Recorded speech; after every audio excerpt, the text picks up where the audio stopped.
durablement vôtre pour un monde viable, vivable et vivant.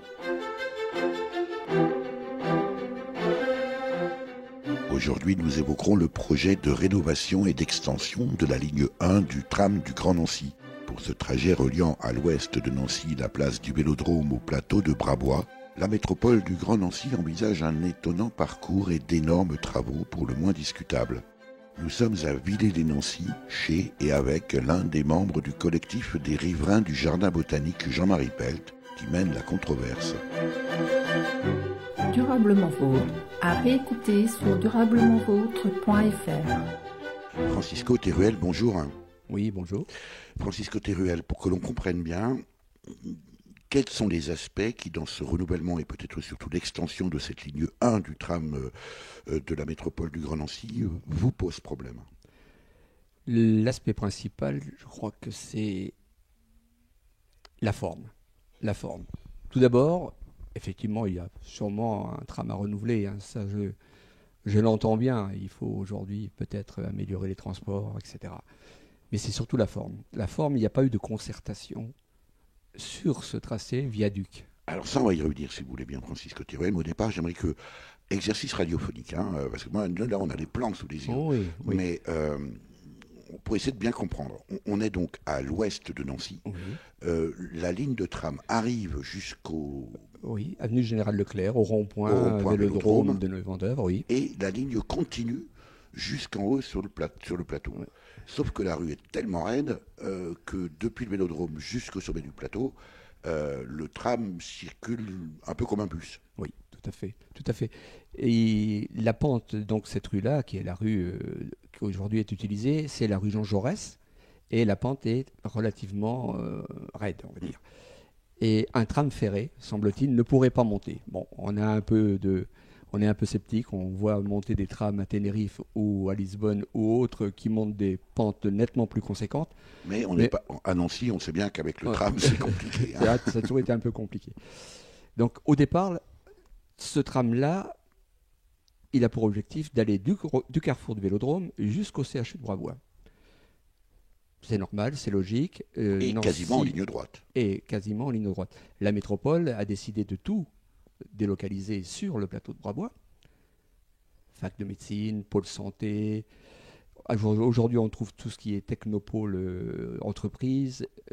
Vraiment, c'est une zone qui est devenue urbaine par le développement qu'il y a pu avoir. Et donc, il fallait y aller. Sauf que, la surprise, c'est que ce tram-là, on nous le fait passer par le campus de la fac de sciences. Et lorsqu'on connaît un peu le secteur, on rentre dans un entonnoir. Et pour en ressortir, une seule solution, il fallait soit s'élever, ce qui a été proposé par la métropole, ou passer sous terre, ce qui était le premier projet de la métropole, car ils nous ont, entre parenthèses, menti. De novembre 2017 à janvier 2018, il y a eu une consultation publique qui prévoyait 3 itinéraires. Jaurès en bus. Donc ça, c'est l'itinéraire existant. Classique. Ensuite, avenue Général Leclerc en tram ferré, c'est-à-dire par les virages, ce que nous on appelle les virages, donc l'avenue Général Leclerc à Vendœuvre. Ou sinon, par la rue du Jardin Botanique en rentrant vers la fac de sciences et un tunnel. Le tunnel a disparu. Au profit d'un tram sur viaduc. Sur viaduc. Mais entre ce moment-là, donc de janvier 2018 jusqu'à l'été 2018, on n'a pas trop vu de choses bouger. Nancy a provoqué via la CNDP, la Commission nationale du débat public, une concertation où il y a eu 600 contributions.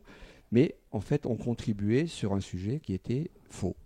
Puisque l'été, un comité de suivi, l'été 2018, un comité de suivi se met en place, 18 personnes, 8 élus, 5 techniciens et 5 représentants de la société civile, NBTech, le CHRU, l'Université de Lorraine, enfin, se sont réunis et ont imaginé un nouveau projet qui était complètement top secret. Alors, là aussi, pour que l'on progresse dans la compréhension, Francisco Teruel, cette option toute simple, depuis le carrefour du Vélodrome jusqu'au CHU de Brabois, c'est quand même celle, sans être grand clerc et grand technicien, qui paraît la plus logique.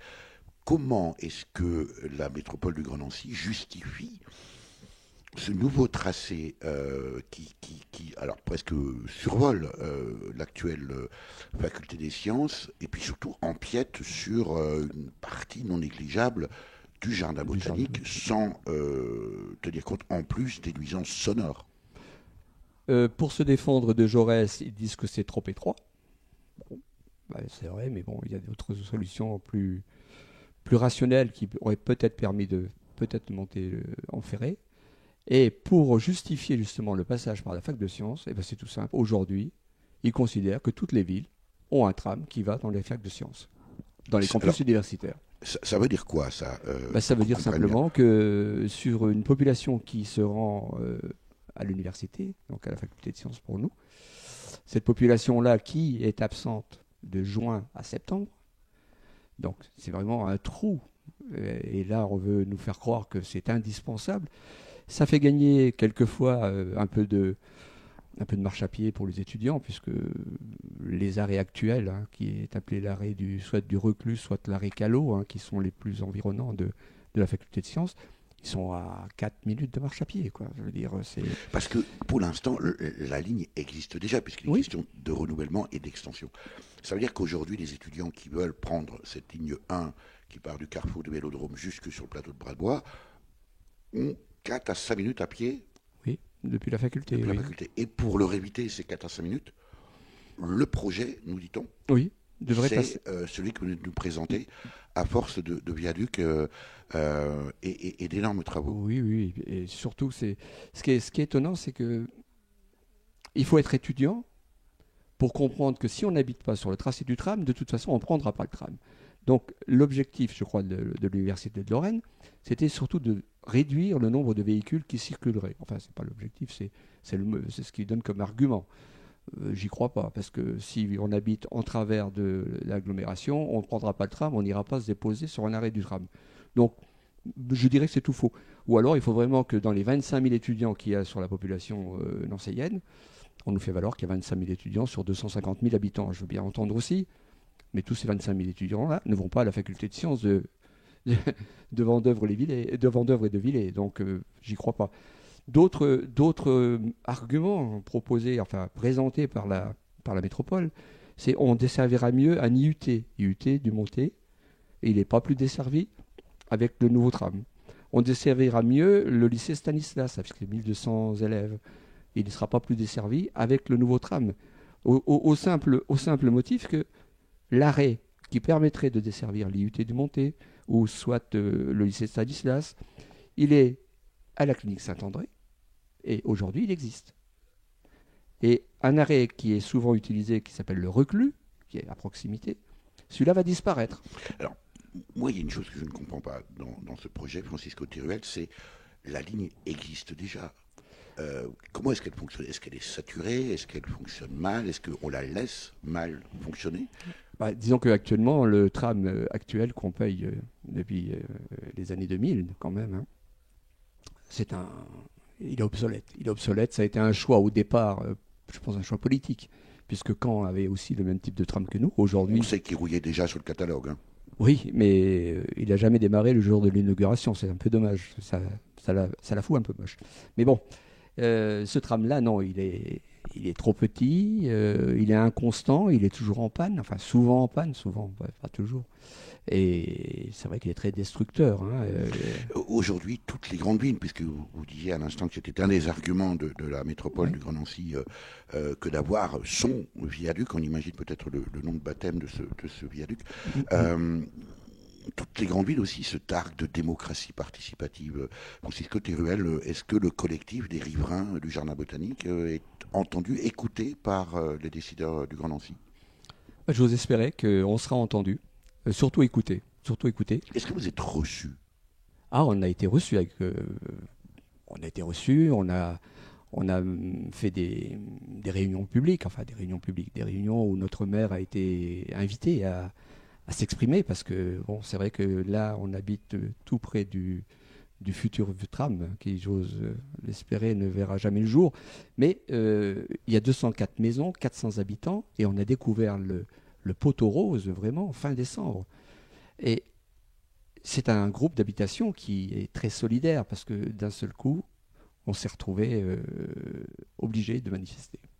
Et je voudrais rajouter surtout qu'aujourd'hui, on a fait donc des propositions. On est critique, mais on a fait des propositions de trajets, de tracés alternatifs qui n'impacteraient pas autant le jardin botanique et la vie du groupe d'habitation, qui permettaient quand même de desservir la fac de sciences. Et donc, il suffisait de passer par l'avenue Paul Muller, qui sont aujourd'hui une voie naturelle.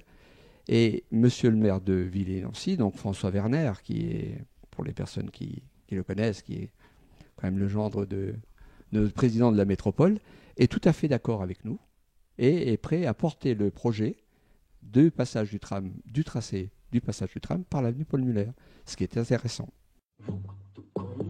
Durablement vôtre, Éric Mutschler. Pour la fin du monde, prends ta valise et va là-haut sur la montagne, on t'attend. Mets dans ta valise une simple chemise, pour la fin du monde, pas de vêtements. Et mes photographies, qu'est-ce qu'elle est là? Et ma boîte à outils, qu'est-ce là aussi mon vieux tant pis. Mais pour la fin du monde, prends ta valise et va là-haut sur la montagne, on t'attend. Laisse tes bijoux, tes machines à sous, pour la fin du monde, pas besoin d'argent. Mon avion, mon képi, laisse-les là. Ma canne, mon fusil, laisse-les aussi, mon vieux tant pis. Mais pour la fin du monde, prends ta valise et va là-haut sur la montagne, on t'attend. N'aie plus peur de rien, tout ira très bien. Pour la fin du monde, viens tout simplement.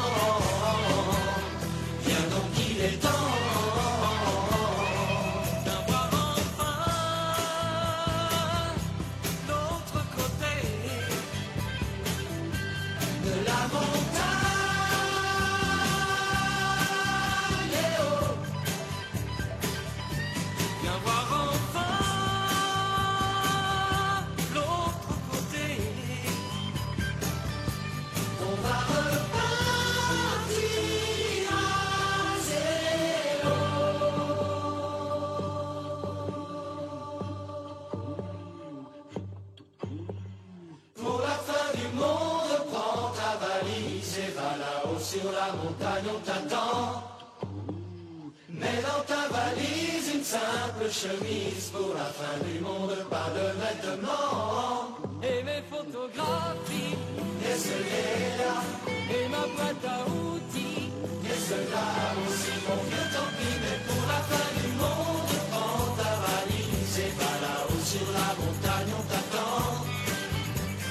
N'aie plus peur de rien, tout ira très bien.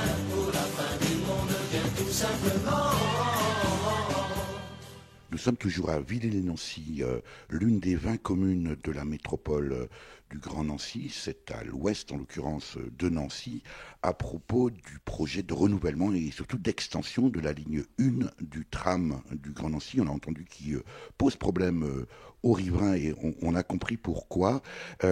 Sylvie Chaperon, vous êtes la vice-présidente de l'association De Vibra et vous arrivez en appui du collectif des riverains du Jardin botanique. Oui, tout à fait. Alors, De Vibra, c'est l'association de défense de la qualité de vie à Villers-Brabois. Et donc, tout naturellement, on s'intéresse à ce qui se passe sur la commune, et notamment en matière de qualité de vie et d'environnement. On est une association assez ancienne qui a une quinzaine d'années et qui regroupe une bonne centaine de sympathisants et de participants et d'adhérents. Et ce projet-là nous a tout de suite paru problématique, notamment dans sa partie allant du Vélodrome à Brabois, par l'intermédiaire de ce qu'ils appellent l'hypothèse Val-de-Villers. Ce sont les promoteurs, les élus oui, du tout Grand à Nancy. fait, la métropole, qui donc intègre 2 viaducs. Un qui passe donc sur le bas au niveau de la fac de sciences et qui empiète sur la partie basse du jardin botanique, et celui du haut qui traverse alors la prairie du jardin botanique en haut et qui va passer dans un espace boisé où il y a des centaines d'arbres centenaires qui existent actuellement. Alors ce qui pose problème, c'est à la fois d'une manière générale, parce que on se retrouve face à une nouvelle fragmentation des grands espaces de la communauté de la métropole, notamment qui va fragmenter la trame verte sur le côté ouest de la métropole. On voit sur Villers déjà, il y a déjà eu des fragmentations avec sur le parc de Rémicourt, sur le parc Saint-Fiacre, avec des projets immobiliers qui sont créés et qui sont en cours. Donc ça, c'est d'une manière assez générale, et ça perturbe tout l'écosystème qui a besoin de grands espaces pour survivre. Quand vous dites tout l'écosystème, Sylvie Chaperon, c'est l'écosystème qui reste. Exactement.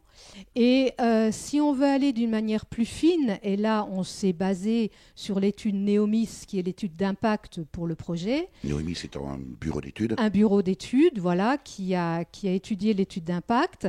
Et là, on se rend compte que à la fois au niveau de la flore, au niveau des oiseaux, au niveau des chiroptères, Les chauves-souris. Oui, les chauves-souris, et au niveau des insectes, ça pose problème.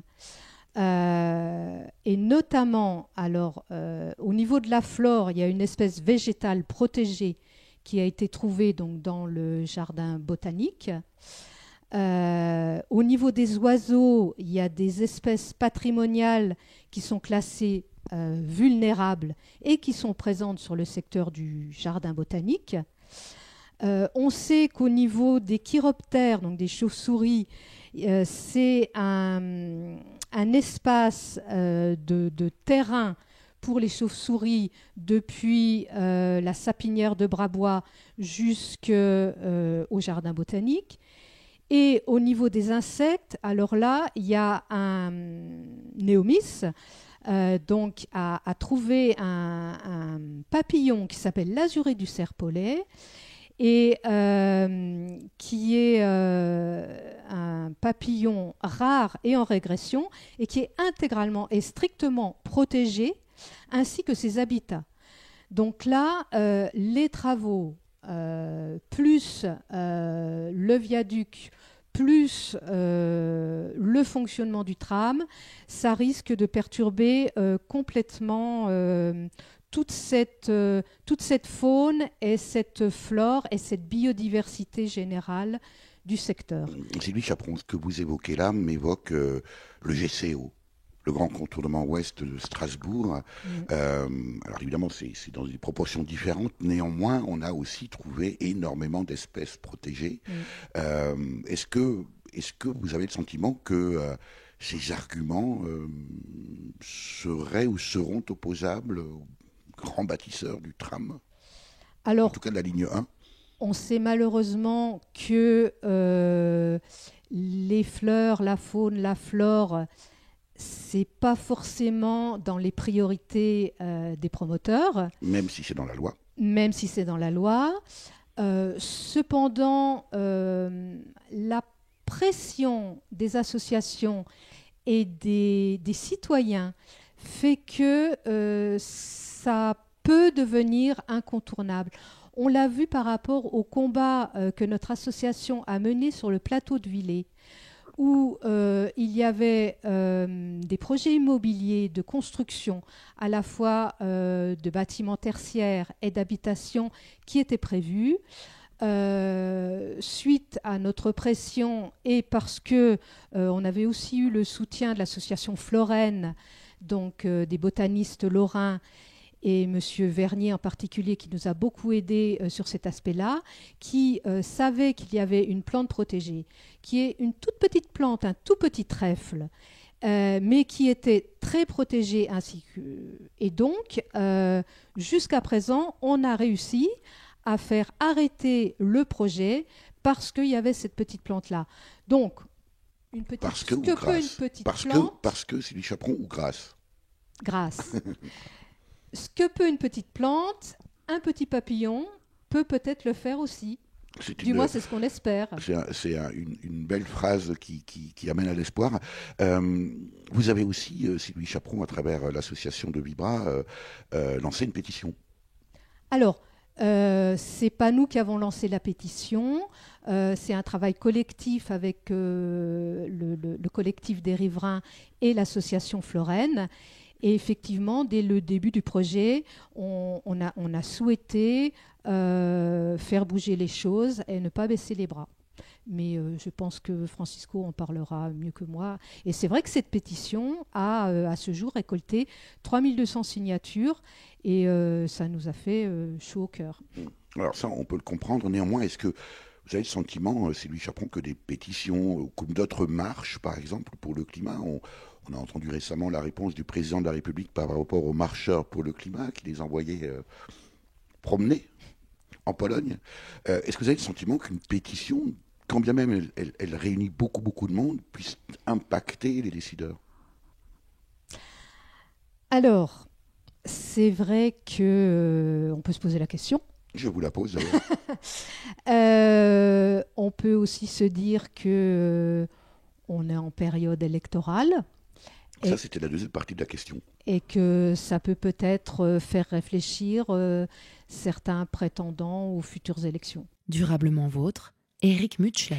Et puis aussi, Sylvie Chaperon, l'association de Vibra, dont vous êtes la vice-présidente, est intervenue dans l'enquête publique, notamment sur les questions des mesures compensatoires. Oui, tout à fait. Les mesures ERC, donc éviter, réduire, compenser, nous paraissent tout à fait insuffisantes.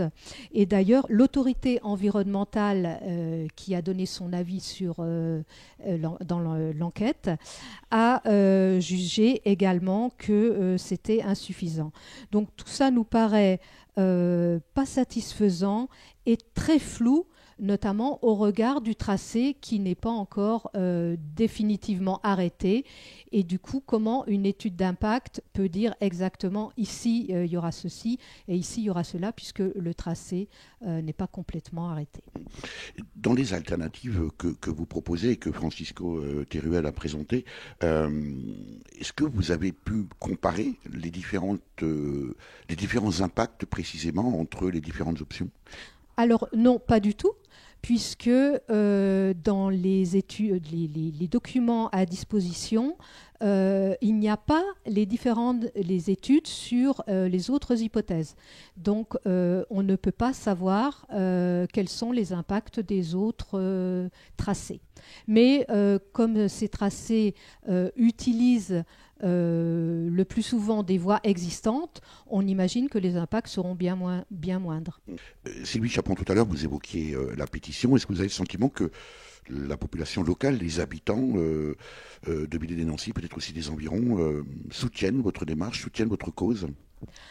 Au niveau de Villers, ça c'est évident.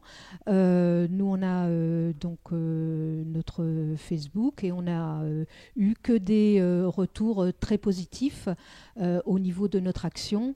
Et d'ailleurs depuis ce moment-là, on a des nouveaux adhérents qui ont rejoint notre association. Oui, et d'ailleurs, donc au niveau de Villers-lès-Nancy, il y a un COPIL environnement donc, qui regroupe l'ensemble des associations. COPIL pour comité de pilotage. Comité de pilotage environnement à Villers-lès-Nancy. On peut regretter que ce COPIL n'ait été réuni qu'à la fin de l'enquête publique et non pas tout au début. Mais voilà. Mais ce COPIL donc a émis un avis défavorable au projet tel qu'il est présenté avec les deux viaducs. No te olvides de ser feliz. Vive hoy. On abandonne et on renonce, on s'enlise et on s'enfonce, on s'enivre, on se défonce. Plus personne ne s'étonne, on se retrouve sans défense. On se jalouse et on s'envie. Vois à quoi désormais se résument nos vies.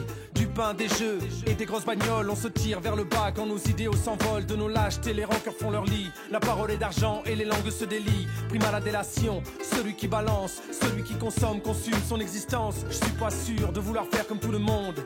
Pas sûr de pouvoir m'accommoder des mauvaises ondes. La tête dans un bocal, le cerveau qui explose. C'est quand qu'on passe à autre chose. Dis-moi c'est pour quand le réveil. Dis-moi c'est pour quand la relève. Il serait temps au moins qu'on essaye.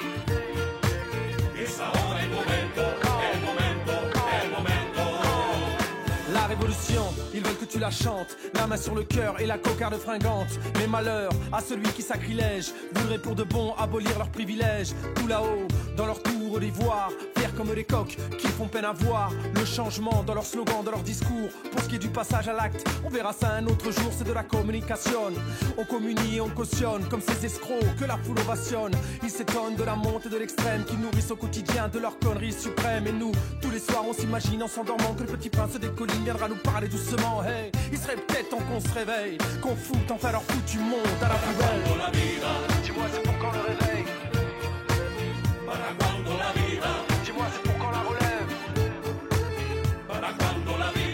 Il serait temps au moins qu'on essaye.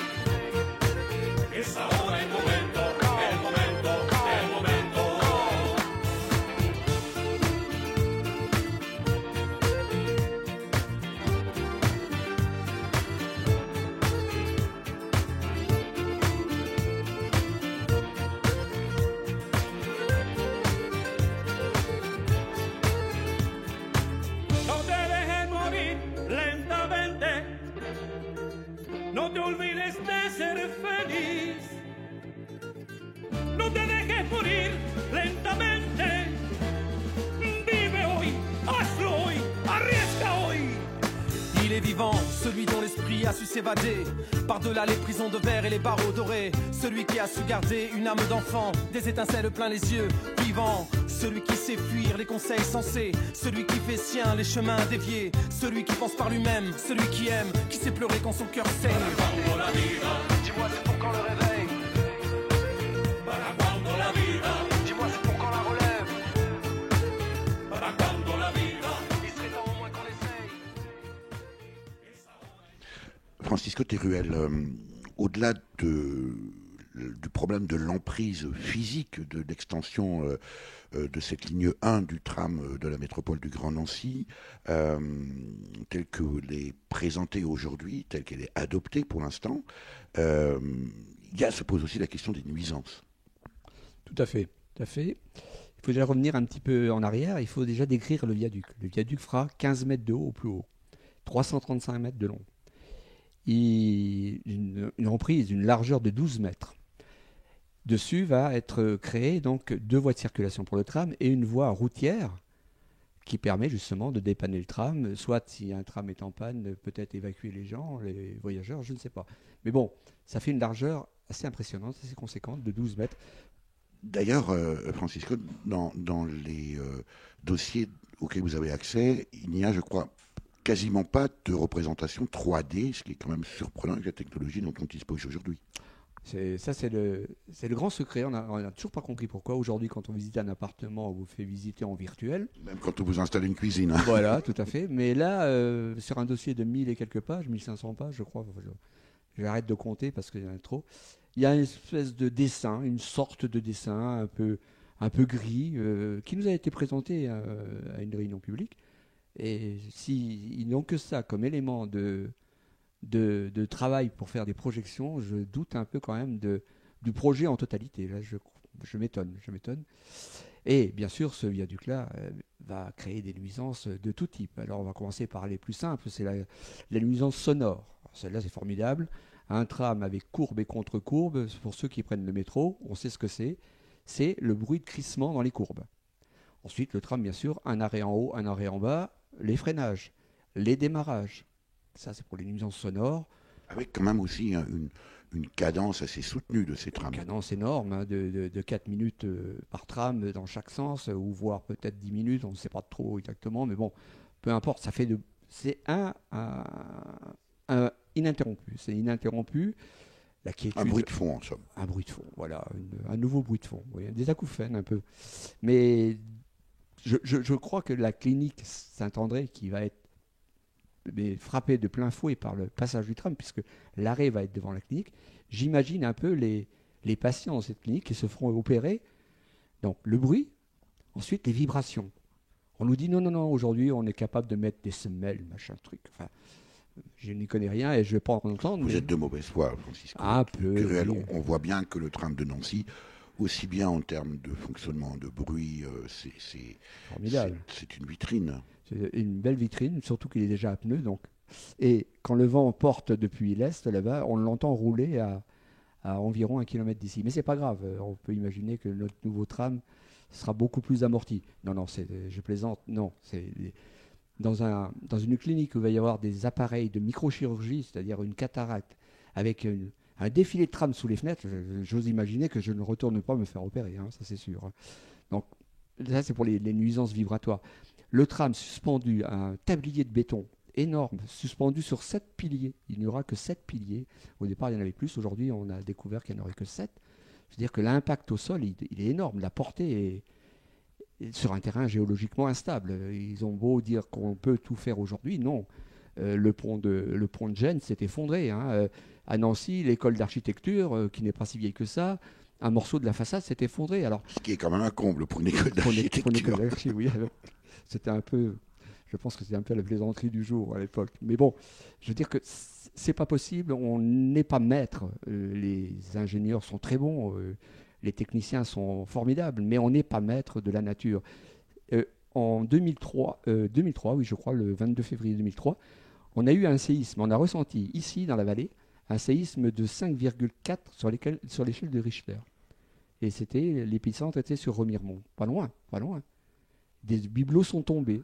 Donc, non, on ne peut pas dire qu'un viaduc suspendu à une telle hauteur, avec une charge pareille, quand même, 2 rames de tram peuvent être au même moment, à l'instant T, sur le pilier le plus critique. Qui sait? Mais on nous dit que tout est possible. Bon, moi je veux bien, mais le principe de précaution, c'est pas ça. Pour moi, c'est pas ça. Alors qu'aujourd'hui, le gouvernement, voire d'autres collectivités, disent principe de précaution, on ne fait pas. Non, ne faites pas, justement. Vous n'avez pas encore évoqué, Francisco Teruel, la question financière, le coût de cette opération éventuelle. Le coût, il est simple. Il est aujourd'hui à pas loin de, je pense, d'1,5 milliard. Mais il y a des tas de choses qui sont en réserve. C'est-à-dire que dans la DUP, sous réserve 2, sous réserve 2. Déclaration d'utilité publique. Et c'est ça, déclaration d'utilité publique. Il y a à un endroit, une pièce, je n'ai plus le numéro en tête, il y a 16 ouvrages d'art, 10 ouvrages d'art, c'est-à-dire des passages sur des ponts, des zones un peu critiques, sous réserve 2. C'est-à-dire qu'aujourd'hui, on sait qu'on va passer là, mais on ne sait pas combien ça va coûter et on ne sait pas surtout s'il va falloir pas modifier les choses. Une chose quand même m'étonne, Francisco Teruel, c'est quand je vois les plans là sur la table, je me dis mais bon, ok, cette rue qui part depuis le carrefour du Vélodrome jusque sur le plateau de Brabois, bien sûr elle est un peu raide, mais il y a peut-être une manière beaucoup plus simple de résoudre la question. Je sais pas, en ayant peut-être des moteurs peut-être plus puissants, on serait très loin d'alourdir la facture telle qu'elle apparaît aujourd'hui. Oui, tout à fait. Monter cette pente, alors la métropole nous dit qu'au-delà de 8,5%, on ne passe pas. Donc il faut trancher, creuser, surélever. Tout ça, pour moi, c'est du vent, parce qu'aujourd'hui, le matériel, pour ne pas le citer, par exemple Alstom, les Citadis, on motorise plusieurs bogies et on monte des côtes de 9, voire 10%. Donc l'option qui nous va le mieux et qui conviendrait à tout le monde, c'est donc passer par l'avenue Paul Muller. On desservirait la fac de sciences, on monterait par l'avenue Paul Muller et on ferait toute la desserte du Technopôle, chose qui n'est pas faite par le futur nouveau tram. On finirait au CHU, comme il va du soi. Oui, et pour en revenir à la hauteur du tram, comme on n'a pas de représentation 3D dans le dossier de la DUP, dans le CDT public, on va monter d'un étage, ça suffira pour vous montrer un peu la géographie, le lieu, et surtout le tram en l'air, qui n'existe pas et qui n'existera pas, mais qui malgré tout marquera le paysage Quand vous dites on va monter, c'est à l'étage de votre À maison. l'étage du dessus, oui. Il suffit de. Actuellement, d'ici, depuis la fenêtre où je suis, assis à la salle à manger, je vois déjà le tablier du tram. Et si on passe à l'étage du dessus, c'est-à-dire un seul étage, on verra encore mieux. Eh ben, on vous suit, Francisco Teruel. Durablement vôtre, Éric Mutschler. On est au premier ou au deuxième degré de la question, nous, mais c'est du billard. C'est carrément du billard à 3 bandes, quelquefois. C'est un peu étonnant. Donc ici, c'est la partie, non pas la plus haute de la maison, mais... Voilà, j'ouvre les deux Velux en grand. Alors, Francisco Teruel, là, on est sur un poste d'observatoire, depuis votre maison Velux ouvert. Alors, on n'a pas besoin d'avoir beaucoup d'imagination pour comprendre ce qui va se passer. Expliquez-nous. C'est tout simple. Là, on a une vue en hauteur, on doit être à peu près à une dizaine de mètres par rapport au point bas. Parce qu'on est quand même dans une espèce de cuvette ici. On est dans une cuvette, on est dans un vallon. En fait, il y a la partie Vendeuvre qui est en face et nous, on est dans la partie Villerroise. Et à notre droite, dans le jardin botanique, c'est un cul-de-sac. On ne peut pas sortir du jardin botanique par le fond. Donc j'imagine que ça fonctionne aussi un peu en termes de bruit, comme un peu dans une vallée de montagne. C'est tout à fait ça. Le tram suspendu en l'air à 15 mètres de hauteur va provoquer une magnifique onde sonore qui va se répercuter sur toutes les faces de la vallée. Donc on le voit apparaître là-bas en bas à gauche. Oui, donc à gauche de la tour de la fac de sciences qui est là. Et il attaque sur un remblai pour monter derrière une rangée d'arbres magnifiques, mais qui va disparaître parce qu'ils ne peuvent pas être à proximité d'un viaduc, qui va passer au-dessus du bâtiment de la fac là-bas, l'INPA, et qui va monter le long de la rue Victor Bach, toujours en hauteur, bien entendu, puisque là on est à 15 mètres en bas, mais on est à 8 mètres au-dessus, Donc, etc. Au-dessus du toit des maisons qu'on voit là. Oui, on le verra largement au-dessus. Oui. Depuis cet espace-là, ce poste de guet là, on le verra. Et lorsqu'on arrive en haut de la rue Victor Bach, il va traverser la rue, mais à 4 mètres de haut, puisqu'il faut laisser, pour la réglementation routière, un espace de passage pour des camions, des bus ou autres. Et là, il attaque donc des jardins privés, enfin des personnes qui vont être expropriées, 8 en la circonstance, avec un remblai de 2 à 3 mètres de hauteur. Et là-dessus, vous mettez encore un tram, bien sûr, on ne parle que de la hauteur du remblai. Pour finir à plat devant la clinique Saint-André, ce qui est formidable parce que là, carrément, on sort du tram, on ne se mouille pas, on rentre dans la clinique. Mais il ne faut pas oublier quand même qu'ils y font de la microchirurgie. Et ensuite, il attaquerait toute la prairie Lorraine. Alors, bien sûr, le jardin botanique, le directeur, M. Potts, dit que c'est une zone non publique, bien sûr. Mais en attendant, si on l'ampute, on l'ampute. Et il traverserait donc la forêt du Montet. Et là, une catastrophe écologique, puisque en gros, il y aura pratiquement 300 arbres abattus. De ton visage à mon village, il y a cette rivière qui coule toute la nuit. Entre tes yeux et les miens qui pleurent, il y a ce fleuve qui s'amuse à nous séparer. Faire un pont pour de bon, lui donner ton prénom, le traverser pour t'embrasser. Faire un pont pour de bon. J'ai essayé de naviguer vers d'autres cœurs, mais le tien chante si fort.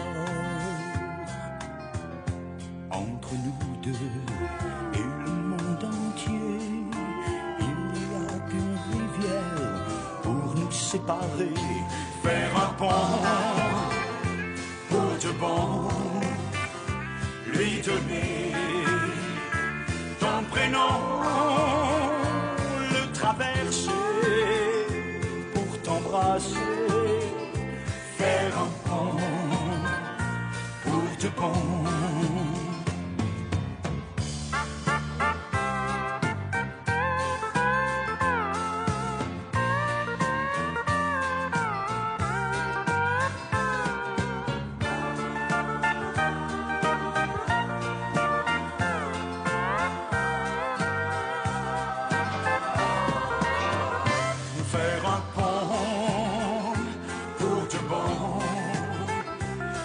donner ton prénom, le traverser pour t'embrasser, faire un pont pour du bon, faire un pont pour du bon, lui donner ton prénom.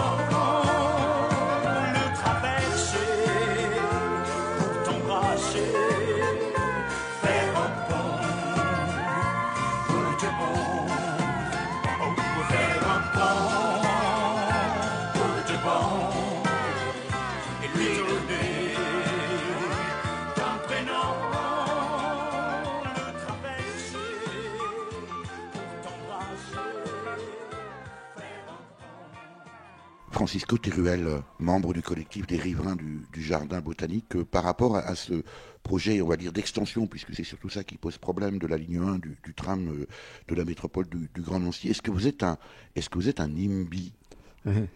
Oui, non, je ne suis pas un NIMBY, c'est-à-dire que je ne suis pas une personne qui va remettre dans le jardin des autres ce que je ne veux pas dans le mien. Non, alors, NIMBY, c'est un acronyme. Non, mais c'est un acronyme anglais, oui.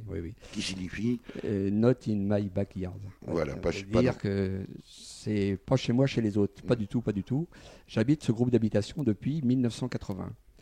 J'ai décidé et j'ai opté pour ce site à cause du jardin botanique.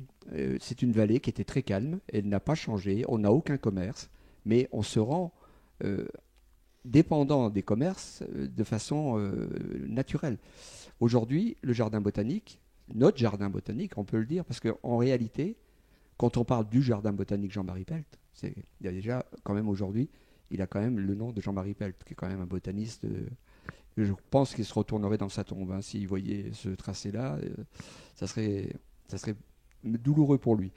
Donc, notre jardin botanique, il nous appartient un peu. C'est vrai qu'il appartient à tout le monde, mais il nous appartient. On y a vécu. Mes enfants s'y sont promenés. Ils ont grandi. Aujourd'hui, j'y promène mes petits-enfants. L'entrée est libre et gratuite. Je veux dire, c'est vraiment un bonheur. Passer ce tram-là, c'est ravager, c'est balafrer un espace de biodiversité. D'autant que les transports en commun, d'une certaine façon, Francisco Teruel, ça vous connaît un peu. Oui. Par mon métier de cheminot, oui. Non, mais c'est vrai que les transports en commun, qui plus est, puisqu'on en parle, aujourd'hui, on a des bus qui arrivent au pied du jardin botanique. Pourquoi se revendiquer du nouveau tram qui va apporter plus de clients, alors qu'on a des bus qui amènent vraiment. Est-ce que vous n'avez pas le sentiment, Francisco Teruel, qu'on fait un peu les choses à l'envers? Et je pense d'ailleurs au mouvement des Gilets jaunes, où finalement on dit aux gens, prenez les transports en commun, sauf que avant de leur dire d'en prendre, il faudrait déjà qu'ils existent et qu'ils soient efficaces, et peut-être aussi le plus efficient possible. On n'a pas beaucoup parlé des aspects financiers et donc de l'argent du contribuable. Oui. Alors, qui est assez conséquent, parce que je pense qu'au départ, en 2017, on parlait de 250 millions d'euros pour le nouveau tram. Aujourd'hui, on est quand même en 2019. On est à 412 millions d'euros en théorie, mais il faut rajouter certaines sommes qu'un ami nous a fait apparaître. Donc on n'est pas loin du demi-milliard. Je veux dire que c'est... Et tout ça, c'est dans le porte-monnaie donc, des contribuables de la métropole, c'est-à-dire nous, que l'argent va naître. Et surtout, ça va bloquer, je pense qu'avec les élections municipales qui arrivent en 2020, donc sûrement des choix politiques à faire, ça va bloquer complètement la nouvelle équipe. Alors si c'est l'ancienne équipe qui est renouvelée, je dirais qu'à la limite, il se marche sur les pieds tout seul, il se tire une balle dans le pied. Et si c'est une nouvelle équipe, les conséquences vont être désastreuses, ils ne pourront rien développer. L'invité de Durablement Vôtre, coup de gueule ou coup de cœur? Francisco Teruel, membre du collectif des riverains du Jardin botanique, on est plutôt coup de gueule ou plutôt coup de cœur? Moi, avec tout ce que vous êtes en train de faire contre ce projet, et donc pour la sauvegarde notamment du Jardin botanique, on peut imaginer que vous soyez que coup de gueule. C'est vrai que j'ai plutôt tendance à être coup de gueule. Mais là... Je veux dire, dans votre nature, quoi. Oh, je suis assez sociable, mais c'est vrai que Non, mais on peut être sociable en ayant des coups de gueule. Je peux mordre verbalement, bien sûr. Non, le coup de gueule, c'est cette masse de béton, mais j'ose même pas imaginer l'impact carbone que ça peut avoir, cette masse de béton qui va être posée sur le sol, pour des raisons complètement aberrantes. Il y a d'autres options, il y a d'autres solutions, face à un jardin botanique qui est à 100 mètres. Et on nous a dit et répété, mais de toute façon, le viaduc, vous ne le verrez pas depuis le jardin botanique. On a fait une illustration avec des ballons gonflables sur un apéro au tram, comme on appelait ça, et on a des photos qui prouvent qu'on voit les ballons au-dessus des arbres. Les arbres ne grandiront pas plus aujourd'hui sur le jardin. Donc l'environnement est saccagé par une illusion de modernité. En fait, c'est pas de la modernité. La modernité, ça serait quoi, d'après vous, Francisco Teruel? Ça serait de respecter déjà la nature, respecter les arbres. Ce sont quand même des espèces vivantes, au même titre que nous. Je veux dire, on n'a pas le droit de dire un arbre, c'est un pot de fleurs. Non, un arbre, c'est quelque chose qui vit, qui a des racines. Pourtant, le discours aujourd'hui, y compris des responsables mondiaux, va dans le sens du respect de la terre, du respect de la vie, de la lutte contre les émissions à gaz à effet de serre. Quelle hypocrisie, quelle hypocrisie. C'est limite, le projet qu'on a là, c'est limite de l'obscurantisme. À aucun moment, on a su tout ce qui nous attendait. Et aujourd'hui, on se bat, et c'est ce qui est un peu agréable, c'est qu'on retrouve parmi la population autour de nous des gens avec qui on n'aurait peut-être pas conversé, mais qui, d'un seul coup, se révèlent avoir les mêmes idées que nous. Vous voyez qu'un viaduc peut jeter des ponts? Ah, carrément. Alors, c'est la totale. Là, alors ça, c'était votre coup de gueule, Francisco Teruel, on le comprend bien, évidemment. Peut-être quand même un coup de cœur, ou des coups de cœur, je ne sais pas. Un coup de cœur. 40 ans que j'habite ici. On s'est tous rencontrés parce que c'était un peu un groupe d'habitation un peu castor. Il y avait des choses à finir. Tout le monde s'entraidait. C'était des barbecues, c'était des bétonnières en commun. 20 ans après, les enfants grandissent, nous on vieillit, donc la vie s'était un peu éteinte. Des nouveaux arrivent, on ne les rencontre pas systématiquement. Et aujourd'hui, ce viaduc a créé une osmose autour d'un combat commun, on peut l'appeler comme ça. Et c'est agréable parce que mes voisins du bas du groupe d'habitation, ils ont 20 ans, 30 ans de moins que moi, et ils ont des enfants, et surtout, ils nous comprennent. Ils comprennent que on doit se battre pour quelque chose de juste et de vrai, mais en même temps, ils sont étonnés que ce soit des adultes de 70 ans comme moi qui se décarcassent, entre guillemets, ou qui militent ou qui combattent. Et est-ce que ce n'est pas un peu dommage, néanmoins, Francisco Teruel, que ce type de ressenti ou de phénomène se crée, après tout, dans un combat contre? Est-ce que c'est propre à l'humain que de se fédérer lorsqu'il y a une agression extérieure? Est-ce qu'on ne devrait pas être au contraire capable de s'unir pour? C'est vrai. C'est souvent l'élément fédérateur. Si demain nous avions une attaque de martiens, je suis sûr que le monde entier serait en fraternité. Oui. C'est l'élément fédérateur, oui, je pense que. Mais en même temps, une fois que cet élément-là a été annihilé, a été supprimé, a disparu, il restera quelque chose. Et ce quelque chose-là, c'est ce qu'on va vivre encore dans le futur. Est-ce que, en même temps, vous n'êtes pas aussi en train d'imaginer ou de créer, on en parle beaucoup, la démocratie participative, qui là aussi reste beaucoup dans les termes. Comment est-ce que sur le terrain on peut expérimenter cette démarche-là? Sur le terrain de proximité, c'est facile. Enfin, c'est facile. C'est faisable. Il suffit de dire bonjour, il suffit d'aller voir le voisin, il suffit de dire on pourrait faire ça, ou t'as pas une idée. Aujourd'hui, par exemple, sur le groupe d'habitation, il y a toute une sapinière qui a été abattue puisqu'elle était malade. Et donc, la mairie nous propose de réimplanter des arbres. Très bien. Et on est en train de se fédérer pour dire, si on réimplante des arbres, réimplantons des arbres intelligents, du pommier, du poirier, du mérabellier, des arbres à nous, des arbres qui continueront à vivre sur nos sols et qu'on connaît, et sur lesquels on pourra cueillir des fruits. Donc voilà, je pense que c'est des choses comme ça qui, mises bout à bout, quand on a le temps, c'est un fait, quand on est bien, quand on est en bonne santé, comme certains arbres. Voilà, je pense que c'est ça l'avenir. Ça veut dire que le modèle actuel, très vertical, qui décide d'en haut et le reste du temps on se tait en attendant les prochaines élections, est archaïque? Je crois qu'il est archaïque. Il est archaïque et l'humain a disparu de cette politique-là. Aujourd'hui, on ne peut que constater les effets.